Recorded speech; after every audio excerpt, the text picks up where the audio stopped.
So you wanted to talk about idealism? Oh yeah. You are Panda products. Correct. Okay, cool. Go on. So what are your main objections towards idealism? Why don't you start by defining it? Because people have not seen the comments conversation that we have had, right? So let's start from scratch. Define Sure, what your position is, and then we can start.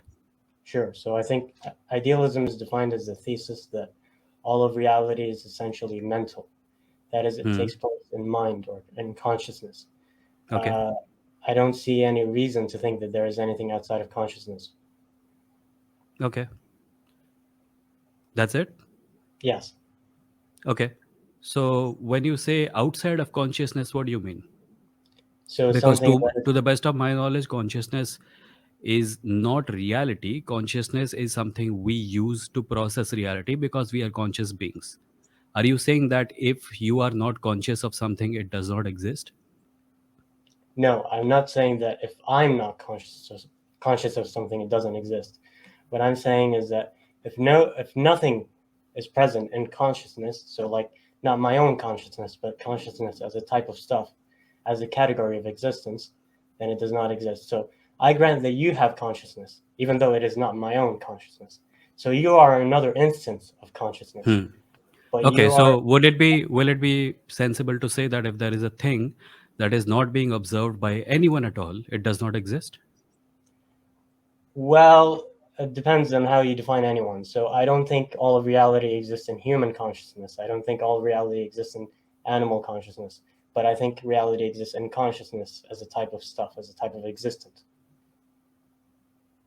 I don't understand. Let me use an example. This is my AC car remote control. I'm observing it right now. Yes. You are able to observe it because I'm holding it to you. If I put it this side and neither you nor I are observing it, does it not exist? It it does exist, but not in the same way that you look at it. It exists as a mental process in a universal mind. When mental If you processes, and I did not exist, if you disappeared from existence right now and I disappeared from existence right now, and this room has no one else in it and it is locked, does the remote stop existing? well, it doesn't look like a remote, but there is something that corresponds to the remote that still exists. That something is mental.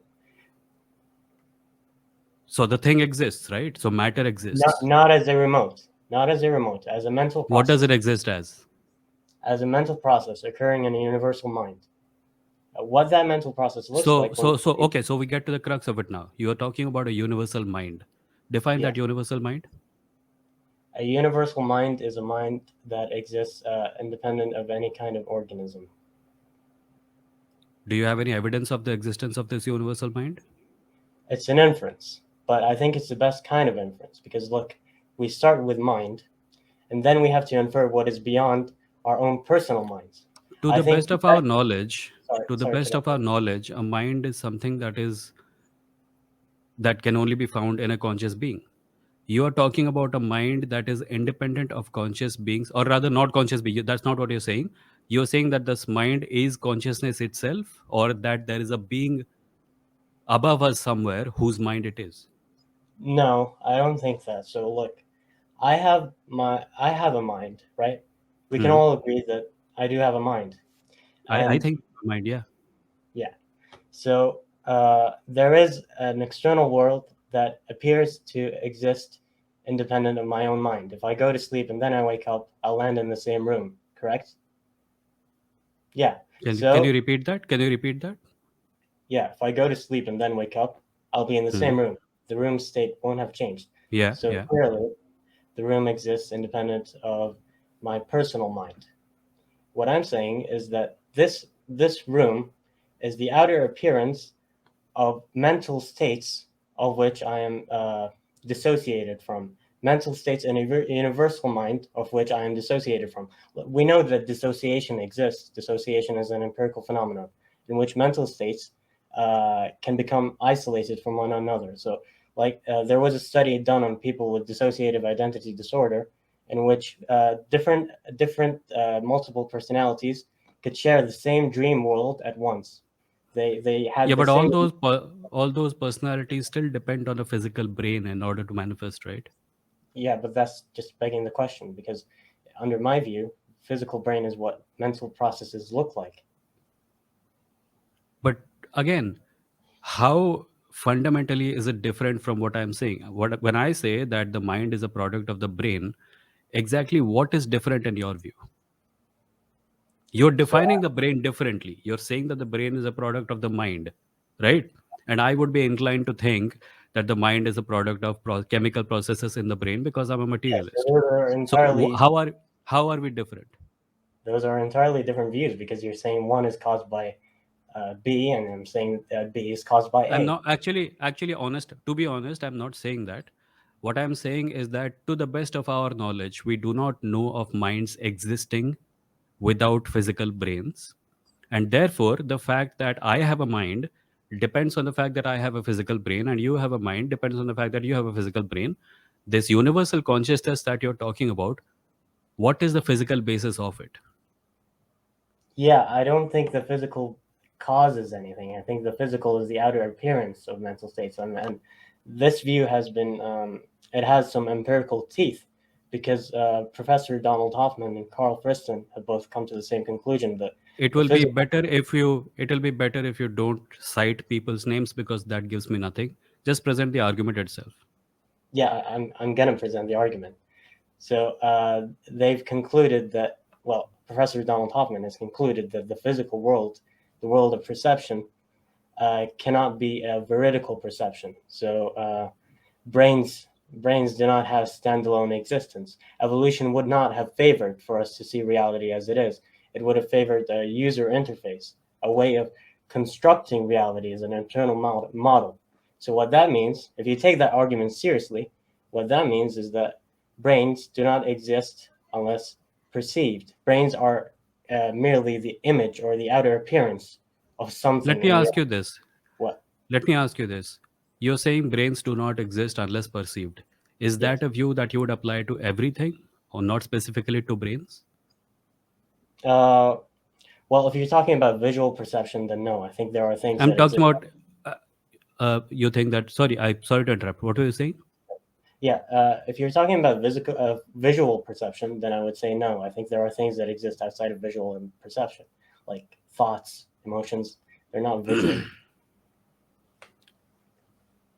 Would you say that if we are not conscious of a thing, then that thing does not exist? No, because once again, I think there are mental states outside of our own personal minds. See, we are. I'll tell you what I'm trying to do. I'm trying to bring you to a place where I can at least connect with your worldview a little bit, but almost all of it seems to be based on the idea that there is an independent mind floating around in the universe. Was that you? No, that's my bird in the background. Sorry about that. Okay. You keep coming back to the idea that there is an independent mind that does not depend on physical brains in order to exist, which is conscious of everything. And I Uh, have no basis for it. How do I justify it? yeah, okay. So I start with my own consciousness, and my consciousness has certain mental states. So I have certain thoughts, perceptions, feelings. Yeah. Yeah. Uh, I see other people, and they also seem to have thoughts, perceptions, and feelings. And those people, their perceptions, their thoughts, their feelings look like matter. So if somebody is seeing something, I could Hmm. do a brain scan on them, and their area V1 in their brains would light up with activity. So Got it. So you their observe that and you come to the conclusion that they are thinking what they're thinking. yeah, so their perception, their mental contents uh, look like a brain when I perceive them.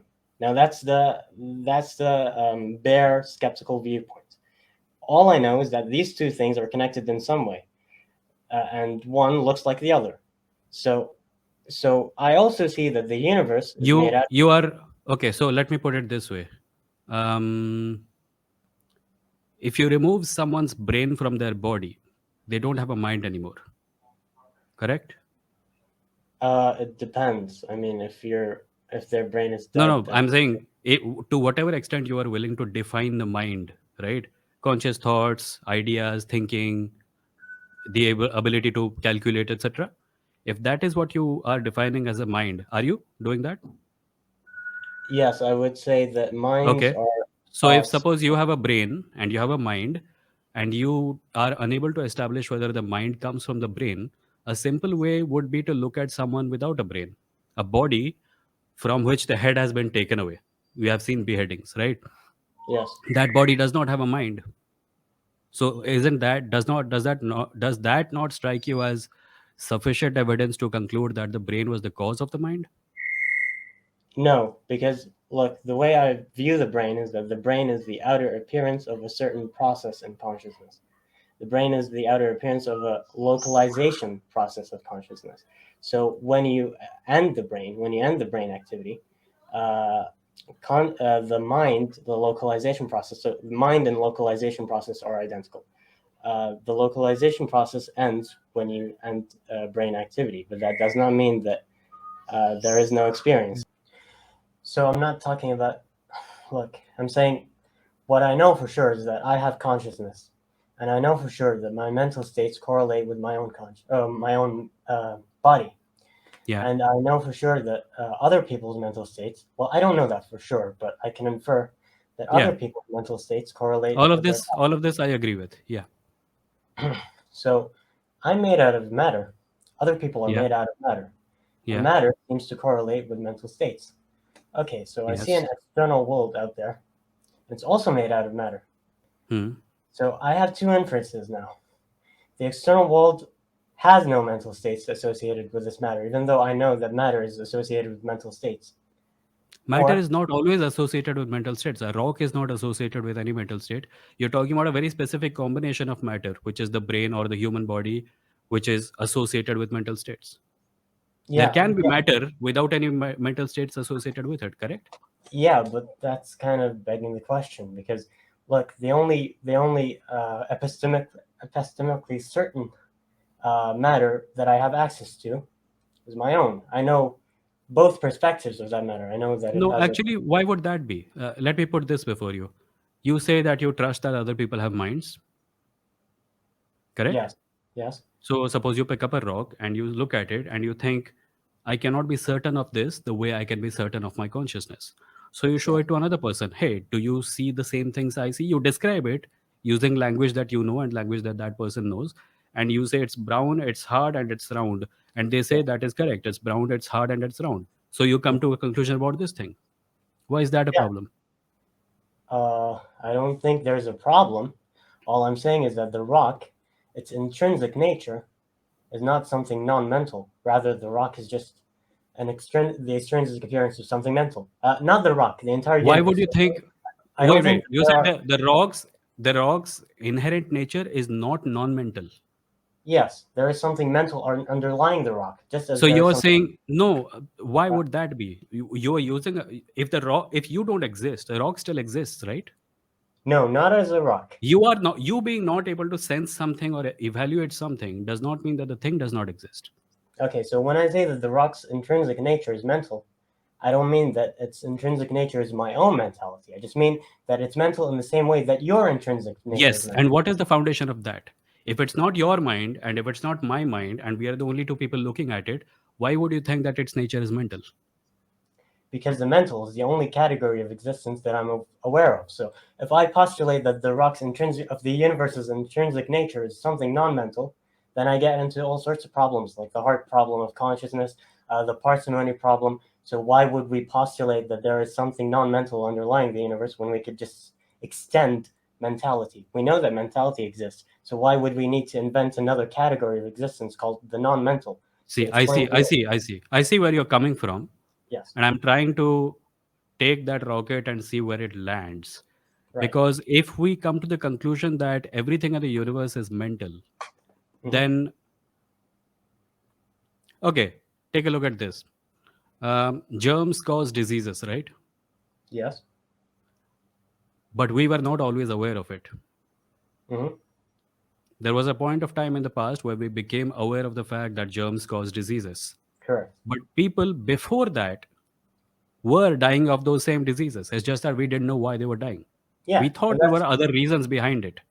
That's perfectly consistent with my position, because I Yeah. don't think that the universe exists in our minds. I think the universe exists in a universal mind. So this universal mind can act on us while we're not aware of it, uh, just like a rock can hit us How while is we're this not aware. universal mind? How is this? So, as far as properties and access to knowledge, etc., is concerned, is this universal mind somehow different from your mind? In what way is it different? So it's different from my mind in the same way that your mind is different from my mind. We experience different things. There are different mental contents, but I think the Is same this base. what I meant to ask was that is this mind capable of doing something that our minds cannot, or is it the exact same thing? No, I don't think it's the exact same thing. So, what Uh, is it? Can you throw some light on its nature? I'm completely unsure of its nature. I just postulate that there is something mental underlying the universe, and I don't know what that is in its essence. Do you think? Let me offer you an alternative. Do you think the only reason you think of reality as mental is because you are mental? No, I do it because of Is there some other reason? yes, parsimony What is it? considerations, considerations, the hard problem of consciousness, and some certain lines of empirical evidence. Can you repeat that? Yeah, parsimony considerations, so Occam's razor, um, Hmm. the It hard seems problem to you, it seems more likely to you that the universe is mental. based on parsimony. I got it, got it. Occam's razor, right? It Yes, seems more likely to you that the universe is mental than non-mental, correct? correct. Yes, Have you heard of the anthropic principle? yes. So, don't you think it is likely that the only reason you think that the universe is, you're basically looking for a reflection of yourself in the universe? Um, well, not my ego self, but I think whatever the universe I think is. it is the ego self. Because what you're doing is extending to a vast universe a property that is held by you, who's one creature on one planet in one corner of a galaxy. Yeah, I don't We think don't have access to much knowledge. And therefore, when we look at the universe, this is basically, uh, you know, God of the gaps. Okay, so I could say that you're making the same argument because you say that your body is material and you infer that the universe is material. Therefore, you're making an God of the I am gaps seeing the argument. universe as different from me, and I'm not coming to any conclusions. You're the one Wait, who's but saying, you're a materialist, so you don't think yeah, the universe is different I think from. matter exists. I think Yeah, you so also agree that matter exists. you're also material. Your body's material, so it must be a That is a God of the fair that is gaps. a fair point. If you're saying that I'm material, I'm made of matter, so I assume the universe is made of matter, correct? Yeah, Yeah. So that's not a bad point. That's actually a fair point. But my point is that we have observed the universe and we have come to the conclusion that the universe is actually material. Where in the universe do you see any sign of mind? I mean, all we know about the universe is mind. Looking at the universe is a mental experience. Sensing objects is a mental experience. So mind is everywhere. I don't see any signs of matter because matter is defined as something exhaustively non-mental, something that is outside of mentality. I don't see any evidence of that. And we do see this is kind of circular. When you say that matter is mental, and I say that if you Non-mental, and I did not non-mental. exist, what? Matter under the materialist worldview is something non-mental, right? I'm saying that you think that matter is mental. Yeah, Yeah. So you say matter is mental. Then I say if you and I did not exist, with the matter not exist, you say something will still exist. but not matter. What would it be? Um, Endogenous mental states. So How do you how where is this coming from? Because I know what matter is. We have yeah, tested matter. We have gone down to the subatomic level. We know how matter works. We have predictive models which can tell us how matter no, works, no, what because matter will do under certain conditions. physics does not tell you what matter is. It just tells you how matter behaves. Yeah. So how matter behaves is a description of what matter is, isn't it? No, because it could be something that's not matter that's doing the behavior. It doesn't What is tell the you. definition? What is the definition of water? Forget I don't science. know. Forget science. For Could have imagine you are a man in a forest in like 60,000 years ago. You see water. What would you describe it as? something liquid, transparent, yeah, stuff like that. Blue. Yeah. So liquid and transparency are things that water is doing, right? It's Yes. flowing, it's being liquid, it's being transparent. We Hmm. describe matter using phrases that describe what the thing is doing. Apart from Right. that, there is no way to determine what matter is. That is not even something I'm ambitious about. Like with what we understand about the universe right now, I cannot even begin to tell you what matter is. We can only Yeah. define So matter in terms matter of could what be it consciousness. does. What? Matter could be consciousness for all we know. So under that definition, matter For could all be we know consciousness. is not a good answer. For all we know is not a good answer. I'm saying I see No, I'm saying matter. under your I definition. see a rock. I see a rock. I see it being round, being brown, and being hard. So that is what I call it. And I call that matter. You assign to it a quality that I don't see in the rock, I'm not able to perceive in the rock, and you think that that is a quality of the rock. Why do you do that? No, no. Because, wait. So hardness, roundness, softness, or no, sorry, concreteness. Brownness. Yeah, those are mental qualities. Okay, but we both grant that there is something that corresponds to the rock when we're not sensing it, right? So there is something there that exists regardless of whether we look at the rock or not. Something. Maybe it's not exactly like the rock. I mean, even a materialist would say that it's not exactly like the rock. I mean, colors could be created in the visual cortex or something. So there is something that exists independent of the rock, independent of our perception of the rock. Mhm. So we're both on the same page there.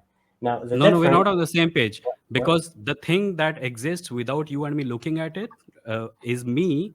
When I describe it, I refer to its physical properties and its molecular structure, which I cannot sense, by the way, using any of my senses. No, those You are are entirely. assigning to it a quality that cannot be ascribed to it using any of my senses. What? Wait, no. Look, you're saying that this rock exists in some form outside of your perception. The behavior of the rock exists only in your perception. You can only know of it through perception. You're saying that the rock exists in some kind of non-mental form outside of your perception. So you're making an inference there. I don't know. We're going in circles, man. But thank you for coming, Panda. Thank you. It was a We'll pleasure. talk the next time you're here. Maybe I will have more clarity and you will have more success in convincing me. We'll see. I had Chalo, bye fun. bye. Thank you, Bye man. bye. Yeah, me too, man. Me too, man.